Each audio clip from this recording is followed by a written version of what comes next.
So today I want to share a story about grace, and you don't have to have a particular understanding about God, but I hope you'll understand in the story the grace it's a thing that you can offer to somebody else, but when you see it as something that is a divine gift, what a change it can bring to a life. It was Steve Camp who shared this a number of years ago with a group of us, but he's a musician and a counselor. One day he's at a hospital visiting a friend, and one of the doctors says, "Hey, would you mind trying to visit with this girl? She was brought in and severely abused, suicidal, but she won't respond to anybody." And so he said, "Sure, I'll try to talk to her." And he went into the room and he said this girl was just staring at the wall, didn't blink.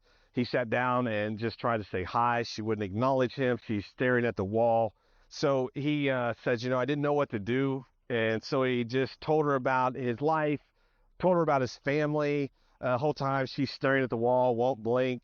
And after a number of minutes of that, he just gets up and he says, "Well, maybe I'll come back and see you again sometime." And as he got to the door, she finally spoke, and he was stunned and turned around, and she looked at him and said, "Why don't you want to kill yourself like I want to kill myself?" And he thought for a moment, and he looked at her and said, "I believe that Jesus lives, and because I believe that he lives, then I'm able to face tomorrow." And she says, "Maybe you can come back sometime and talk some more." And over the next few weeks, he did that. His wife did that. A month later, she was just free from all this burden she had, and she just was a new person. Got released from the hospital. He shared that we became friends, and we communicate regular. About 2 years later, she moved away, and just a different person. And a number of months went by, and we got a letter from her, and a few more months we'd get another letter. And what was interesting, the letters, when she signed them, she would say, "I tree you." And he said, "I had no idea what that meant."